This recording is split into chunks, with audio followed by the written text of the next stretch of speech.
Officer यहाँ पे टहलेगा, देख रेख रखेगा, तो चोर डाकू छिपने लगते हैं। ऐसे जब संत सदगुरु जिस क्षेत्र में जाते हैं, उनका प्रचार होता है, उनकी आवाज पहुंचती है, तो गुनाह के करने वाले, पापों को करने वाले बाहर से डरते हैं। और हमारे आपके अंदर में काम, क्रोध, लोभ, मोह, जो गुनाह करने वाले चोर हैं, वो कांपने लगते हैं। इसलिए हम आपको संत सदगुरुओं की वाणी को सुनना चाहिए और वहां जाकर उनसे मिलना चाहिए। भले हम उनको करीब से ना मिले, दूर से प्रणाम करें, लेकिन श्रद्धा से बात जरूर सुन लें। संत सदगुरु किसी पंथ से नहीं होते हैं, किसी मत के नहीं होते हैं। वो तो ऐसे होते हैं जैसे डाकिया होता है। वो किसी जाति को हो सकता है, किसी धर्म का हो सकता है, किसी भेष में हो सकता है, लेकिन जो तुम्हारी चिट्ठी लाया है, तुम्हारा संदेशा जो लाया है, वो तो उसका नहीं, वो तो तुम्हारा ही है।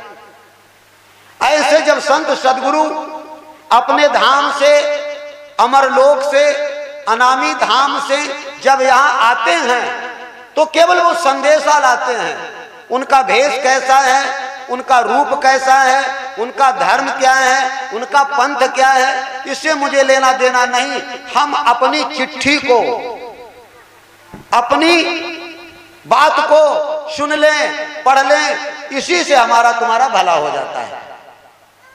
और ये मालिक की मौज हो गई, गुरुदेव भगवान की दया हो गई। अब आप सोचे गुरुदेव भगवान एक ही हैं। संसार में जैसे सूरज एक है, चांद एक है, आकाश एक है, पाताल एक है, ऐसे गुरुदेव भगवान ही एक ही हैं। दो नहीं है, दो हो ही नहीं सकते, वो एक ही है। एक अग्नि एक है। वो अग्नि कहीं मुर्दा जलाती है, कहीं भोजन बनाती है, कहीं हवन करती, कभी यज्ञ करती, वो एक ही है। लेकिन जब हमको तत्व का ज्ञान नहीं होता है, तो हम इसी में भ्रमित हो जाते हैं, बह जाते हैं। हम आप ऐसे बह जाते हैं जैसे दीपावली आती है, दीपावली, और दीपावली में तुम लोगों ने देखा होगा चीनी शक्कर के खिलौना बनते हैं। देखे बनते खिलौना बनते शक्कर के। तो एक भैया के घर में 4-5 बच्चे थे, तो वो चीनी के खिलौना लेके आए। उसमें एक हाथी था, एक घोड़ा था, एक मोर था, एक मुर्गा था, और खिलौना सब एक ही एक, डबल था ही नहीं। बंटवारा करते करते पहुंच गया। अब 2 बच्चे लड़ने लगे, लड़ाई मच गई कि हम तो डबल लेंगे। अब डबल है नहीं, वो लड़ रहे हैं। तो कहते लला तुम ये वाला ले लो। बोले नहीं, हम तो डबल ही लेंगे, हाथी ही लेंगे। अब लड़ाई शांत नहीं हो रही है, झगड़ा बढ़ता जा रहा है। तो बाप ने सोचा अब लड़ाई कैसे शांत हो, तो बड़ा परेशान। तब तक एक ज्ञानी आ गए, वो पड़ोसी आ गए। उन्होंने कहा भाई बच्चों क्यों लड़ते हो? कहता हम तो डबल हाथी लेंगे, डबल हाथी है ही नहीं। तो उन्होंने सारे खिलौने एक में लिए और सबको का थोड़ा थोड़ा सब में से खाओ, सब में से खाओ। जो सब में थोड़ा थोड़ा खाया तो पूछा इसका स्वाद कैसा है? का सबका स्वाद एक ही जैसा है। तो बाप ने नहीं समझा, पड़ोसी बोले सबका स्वाद क्यों एक है? ये सब चीनी के हैं, सब शक्कर के हैं। खाली सांचे में पड़ने से इनका आकार हाथी घोड़ा बन गया, शेर, लेकिन है चीनी ही। ऐसे ही परमात्मा है, ऐसे ही गुरु महाराज हैं, वो एक ही हैं, पूर्ण ब्रह्म। ओम अखंड मंडलाकारम व्याप्तमेन चराचरम तत्पदम दर्शितम एन तस्मै श्री गुरुवे नमः। कण कण में व्यापक, जर्रे जर्रे में व्यापक, हर जगह है। ऐसी कोई जगह जहां नहीं है। वो सबके मालिक हैं, सबके पिता हैं, संसार के पिता हैं, पिताओं के पिता हैं। लेकिन उनका आकार यहाँ कोई गोरा, कोई काला, कोई सफेद, कोई दाढ़ी में, कोई घुट्टा में, कोई पीले कपड़ा में, कोई वैसे में, ये आकार बदल गए। लेकिन वो चीनी शक्कर जब गलेगी तो एक ही रह जाएगी। इसी को कहा गया एको ब्रह्म द्वितीयो ना अस्ति। ब्रह्म एक है, दूसरा कोई है ही नहीं। ऐसे गुरु महाराज एक है, दूसरे नहीं है। जब ये भावना पैदा हो जाएगी तब तुम्हारे हमारे अंदर में तत्व ज्ञान सुनने की, समझने की पूरी गति चालू हो जाएगी। तब तक नहीं, तब तक लड़ते झगड़ते रहोगे। आज बड़ी सुंदर बात, पहले तो हम आपको थोड़ी ज्ञान चर्चा में लेकर चलते हैं, उसके बाद में संत वाणी सुनाएंगे। संत वाणी, ज्ञान चर्चा होती है और संत वाणी होती है और गुरुवाणी होती है, तत्ववाणी होती है। गुरुदेव भगवान की कृपा है, संतों का आशीर्वाद है, हम कुछ नहीं है। आप अपने को समझ लें, हम कुछ नहीं है, सारा संसार कुछ नहीं है।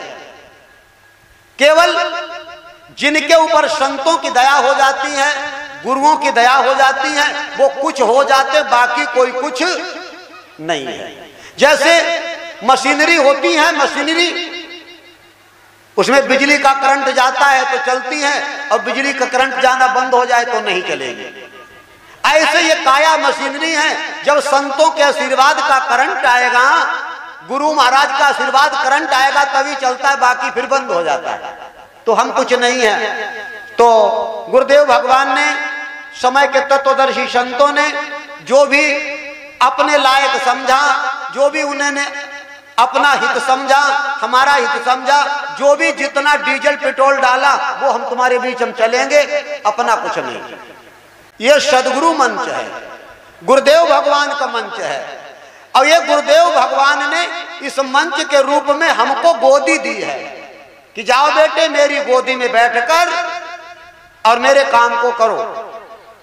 मेरे गुरुदेव भगवान ने मुझे 11 साल की उम्र में गोद लिया था, अपनी गोद में बिठाकर। ये संत गति है, ये गति बड़ी अनमोल है। संत गति को पाना बड़ा कठिन काम है। संत होते भेदी और अभेदी। जो पूर्ण धनी संत होते हैं, भेदी उन्हें इसलिए कहते हैं और अभेदी कहते हैं, पहले इसी का अर्थ निकाल लें।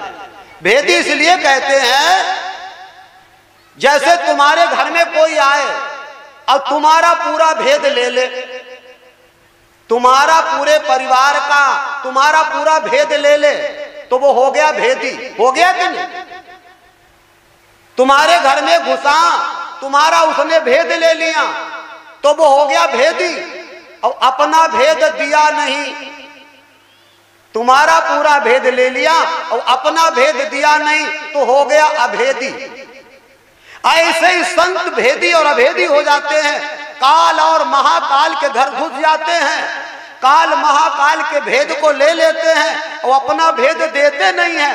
तभी यहाँ के संसार के जीवों को ले जाकर काल महाकाल से बचाकर परम धाम पहुंचा देते हैं, नहीं तो पहुंचा ही नहीं। प्रेम से बोलो श्री सदगुरुदेव महाराज की जय। तो समझ में आ गया, पूर्ण धनी संत जो होते हैं भेदी होते हैं और अभेदी होते हैं, दोनों होते हैं। काल महाकाल के भेद को ले लेते हैं, अपना भेद देते नहीं है भगवान के भजन के सिवा। भगवान शंकर ने अपनी पत्नी को बताया, उमा कहां मैं अनुभव अपना और सत हरि भजन जगत सब। यहां से शुरुआत है कुछ नहीं, कुछ नहीं।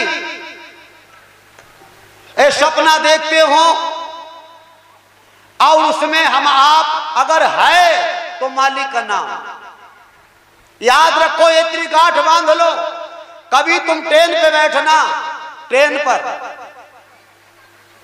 तुम सुंदर कपड़ा पहरे हो, 5000 की साड़ी पहरे हो, आप 10,000 कपड़े पहरे हो, सोने की घड़ी है, सोने के गले में माला है, रुपए जेब में फूल है, अंगूठियां भी हैं, और अगर 2 रुपए का टिकट मिलता है वो तुम लेकर के नहीं चढ़े, और अगर आ गया टीटी, आ गया साहब और उसने कह दिया कि आज कोई घूस नहीं चलेगी, बगैर जेल जाए बच नहीं सकते, तो उस दिन तुम्हारा पैसा, तुम्हारे कपड़े, तुम्हारा सोना, तुम्हारी चांदी, तुम्हारा मान पद, बड़े आदमी धूल मिल जाएगा। अब टिकट अगर 2 रुपए की है तो तुम्हारे पास में कुछ भी नहीं है, तो तुम सीना तान के ट्रेन पे बैठे रहोगे। बोलो। ऐसे ये संसार एक बहुत बड़ी रेलवे लाइन है, सत्य की पटरी है, एक काया की ट्रेन है और इसमें जीवात्मा मुसाफिर है। बेटा है, बेटी है, पोता है, पोती है, धन है, दौलत है, महल है, खजाना, ऐसो आराम की सारी चीज तुम्हारे पास है। अगर गुरु महाराज के पास से तुमने नामदान का टिकट नहीं लिया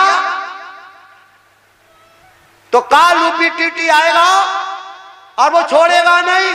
तुम सारे संसार की संपत्ति के दो ले लो, आज मुझे छोड़ दो, तो कहेगा तुमने नामदान की टिकट नहीं लिया, मैं तुझे छोड़ूंगा नहीं। तो हमको नामदान की टिकट लेने की जरूरत है। समझ में आया कि नहीं? जो लोग ले लिए वो टिकट खोए नहीं, जो ले लिए खोए नहीं। खो भी जाता बहुतों को, नामदान ले लिया, भजने नहीं किया। टिकट खोना भी नहीं चाहिए और जिन लोगों ने टिकट नहीं लिया है उनको लेना चाहिए। ये टिकट है, आज टिकट बटेगी भी, गुरुदेव भगवान की आज्ञा है। आज टिकट बटेगी, यहाँ कार्यक्रम बंद होगा, उसके बाद में टिकट मिलेगा। उसमें टिकट लेने वाले ध्यान जान जाएंगे, सिमरन जान जाएंगे, अनहद क्या होता है, अमृतपान क्या होता है, अरबों सूरज चांद सितारे कैसे तुमको दर्शन देते हैं, सारी शक्तियां तुम्हारे पास कैसे समिट के आती हैं, ये सारी साधना के द्वारा तुमको प्रैक्टिकल कराया जाएगा। प्रेम से बोलो श्री सद्गुरुदेव भगवान की जय। कहते सुमिरन, सुमिरन निर्गोता खावेगा, अंत समय पछतावेगा। कलयुग केवल नाम आधारा, सुमिर सुमिर नर उतर ही पारा, वो सुमिरन। उसके बाद फिर तुमको मिलेगा अमृतपान। कैसे? जंजरी द्वीप में कैसे अमर, जंजरी तलैया में कैसे अमृत जाकर हंस पीता है, ये सब बताया जाएगा। कैसे अनहद लोक में घंटा ताल मृदंगा शंख बांसुरी की आवाज आती है, तुम्हें सुनाई जाएगी। कैसे अमरलोक में बगैर दीपक के उजाला होता है। हम आए उस देश के जहां आदि अंत का खेल और दीपक जलता गैप का बिन बाती बिन तेल। बगैर घी बाती तेल के दीपक जलता है, उस प्रकाश में पहुंचाया जाएगा, उस दीपक को मिलाया जाएगा, तब तुम्हें सदगुरु का दर्शन होगा, तब सच्चे मालिक का दर्शन होगा। जय पूर्ण परमात्मा, जय जय पूर्ण परमात्मा। तो हम सब लोग ये संदेशा सुनने के लिए आए हैं और टिकट भी बटेगा, काम दोनों होंगे। गुरु महाराज ने कहा है टिकट भी बांटो, मेरे गुरु महाराज ने आदेश दिया कि टिकट बांटो। तो बाकी तो हम आप सारे संसार में फंसे रहते हैं और संत महात्मा इशारा करते हैं, जब तलक है जिंदगी फुर्सत में होगी काम से, और कुछ तो समय ऐसा निकालो, प्रेम कर लो, निकालो, समय निकालो। तुम समय निकालना नहीं चाहते हो, समय निकालना पड़ेगा। जब अदालत में तुम्हारी तारीख होती है तो तुम समय निकालते कि नहीं निकालते? ट्रेन पे तुम्हें बैठना है, ट्रेन जितनी बजे जाती तुम समय निकाल के पहले पहुंचो कि नहीं पहुंचे? ऐसे ही मालिक के नाम का समय निकालो, और नहीं निकालोगे तो फंस जाओगे, ट्रेन चली जाएगी और तुम खड़े रह जाओगे। तो समय निकालो और बाकायदा वैसे माया देखो, मोह देखो, परिवार देखो, पत्नी देखो, बच्चे देखो और भजन भी करो। गुरु महाराज ये नहीं कहते हैं कि परिवार छोड़ दो, घर छोड़ दो, और ये भी नहीं कहते कपड़े बदल दो। कपड़े मत बदलो, केवल बदलना है अपने मन को। खोपड़ी बदलो, खोपड़ी। झोपड़ी हजार बदली, खोपड़ी बदली ही नहीं। झोपड़ी बदलो या न बदलो, खोपड़ी बदल दो, और जब खोपड़ी बदल जाएगी तो सब कुछ बदल जाएगा। और भाई बहनों, बुजुर्गों, और नहीं तो ये सारा संसार एक भूल भुलैया है, इसमें नाचते नाचते कितनी जिंदगी चली गई, और कितनी बार आए, कितने गाए, और ऐसी भूल भुलैया में नाचते रहे। और संत महात्मा कहते कब तक नाचोगे इसमें? ये भूल भुलैया दुनिया है। और मेरी बात मानो तो मैं तुम्हें निकाल ले चलूंगा और बच जाओगे। जैसे एक अंधा था, एक भूल भुलैया मकान में फंस गया और उसी में नाचता रहा, कई वर्षे गुजर गई, बेचारा निकल ही नहीं पाया, कहीं ठोकर खाता, कहीं गिर जाता, निकल नहीं पाया। एक आंख वाला आया, उसने कहा मेरी आंगुली पकड़ लो, हमारी उंगली पकड़ो और तुम मेरे पीछे पीछे चलो, जिधर से मैं चलूं उधर चलो कि मुझे दिखाई देता है। और अंधा उनके पीछे चलता रहा तो वो बाहर निकल गया तो वो भी निकल गया। ऐसे सारा संसार अंधा है, गुरु महाराज केवल आंख वाले होते हैं, उनको दिखाई देता है और उन्हीं के पीछे पीछे हम चल देते हैं। नाम ध्यान भजन सिमरण करते करते तो इस भूल भुलैया से निकल के पार चले जाओगे, नहीं उसी में घूमते रहोगे, बच नहीं सकते कितनी भी कोशिश कर लो, और कोई साधन नहीं है। और नहीं ऐसे फंस जाओगे। एक मुझे याद आ गई, मैं तुम्हें बताऊं कैसे फंस जाओगे। एक समय एक नगर में एक भैया रहते थे, उनके घर में महात्मा लोग आया करते। उन्हीं के घर में एक लड़का था, बड़ा प्रेमी हो गया महात्मा जी का, महात्मा जी की बात मानने लगा। तो एक दिन महात्मा जी ने बताया, बेटे किसी को प्यास लगी हो तो पानी जरूर पिला देना, किसी को भूख लगी हो तो भोजन जरूर करा देना, अपने आप भले भूखे प्यासे रह लेना। लड़के के दिमाग में बात इतनी आ गई, एक ही बात अगर आ जाए संभाल के आ जाए। एक दिन वो लड़का जंगल में बकरियां चुंगाने गया, बकरियां चुंगा रहा था और उधर से यमराज निकल पड़े। यमराज सादे भेष में, और उनको पृथ्वी पे आए तो प्यास लग गई कि पृथ्वी पे प्यास है, भूख है। और अमर लोक में अनामी धाम में न भूख है न प्यास है, न अंधेरा है न उजाला है, सुख है न दुख है, वह परमानंद है। चम चम चम के आंगना बढ़ने बिना बुहार, शांति देव के लोक में बिनु दीपक उजियार। अलख अगम सतलोक से परे अनामी देश, परम पुरुष के देश में कालन करे प्रवेश। तो जब यमराज प्यासे थे तो उधर से निकले, वही भैया मिल गया, बड़ा प्यासे, बहुत जंगल में जल ढूंढा, मिले ही नहीं। तो यमराज उस भैया के पास पहुंच गए, बोले लाला क्या तुम्हारे पास में थोड़ा जल है? बोले हाँ मशक में एक टाइम का जल है। कहा हमें जल पिला दो। तो उसने जल पिला दिया, और जब जल पिला दिया तो यमराज जो थे उनको दोस्ती हो गई उस भैया से।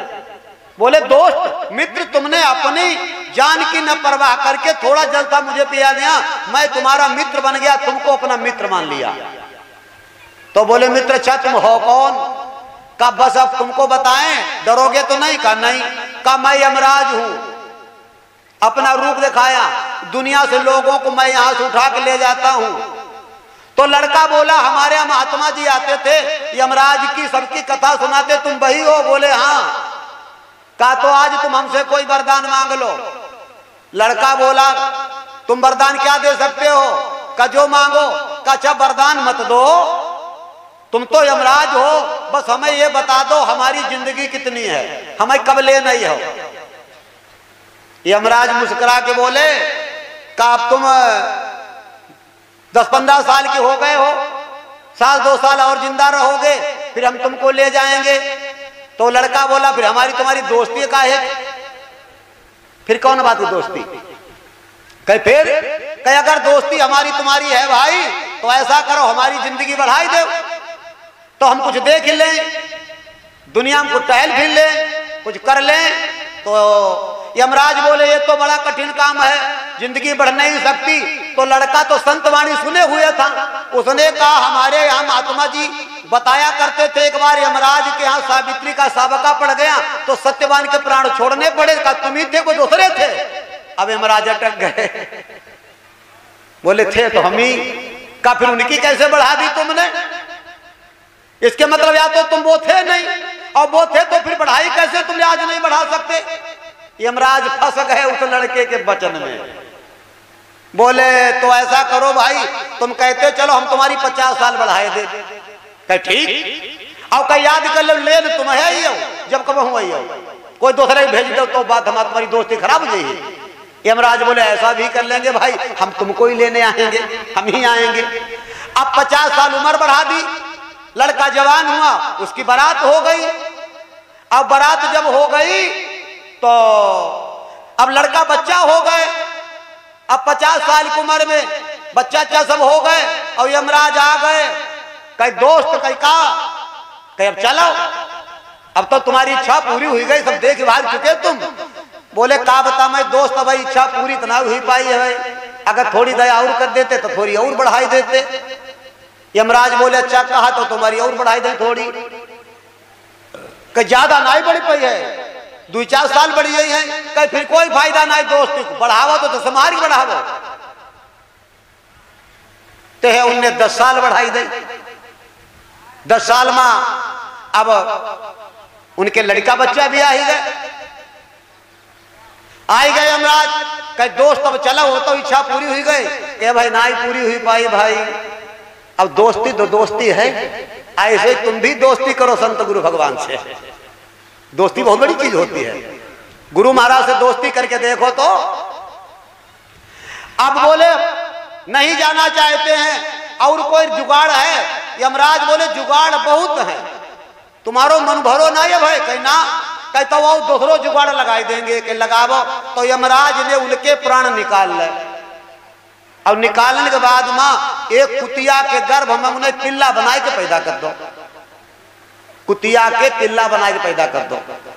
और जहां उनके लड़का बच्चा रहा है खून कुत्ता वो मुहरा पर अपने रहा करो और खूब भौंका करो, देखा करो जो मेरा लड़का है, जो मेरा बहू है, जो मेरा परिवार।